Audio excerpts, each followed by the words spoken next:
nagkakagulo na sila.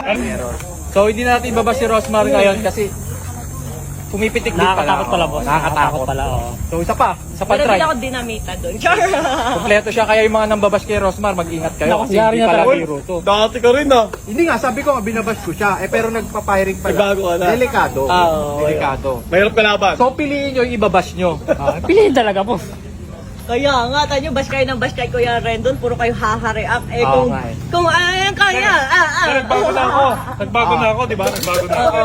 Mabait naman to in real life. Magkano ba yung motivational rice? 100. O, tama. So, ayan, itatesting ko ngayon. Ayan na, si Rosmar na guys. Grabe, ang galing ni Rosmar guys. Nabugbog yung lupa. Ang Chilo Ilagan.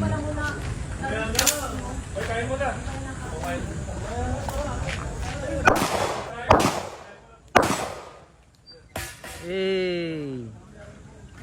Anis. Galing mo pumuntok par, sanay na sanay. Hindi, ngayon ko lang ginamit eh. Ganyan mo lang ginamit yan? First time. Marunong ka pala yan, tol? Hindi, professional kasi ako. Inuna ko lang yung mga beginner. Ay, mga beginner. Judge ko lang kung pwede na o hindi pa.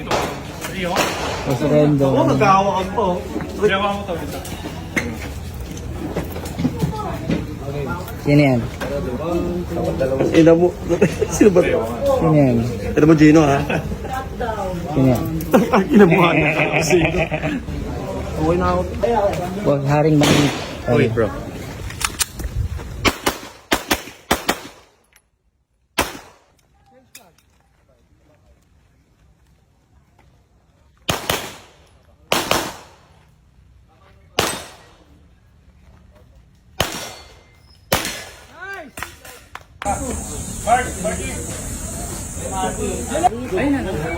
Ay, yung nasa yung banshee.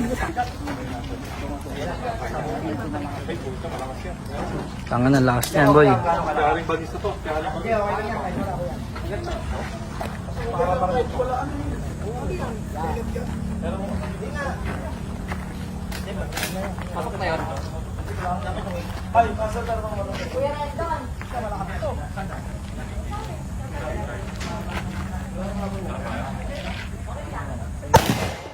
Ay na mo, patay, bagsak.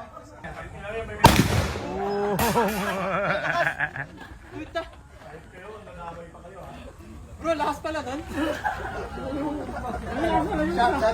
Fireman ready, ha? Okay. Sige. Pasok, gitnang gitna. Gitnang gitna.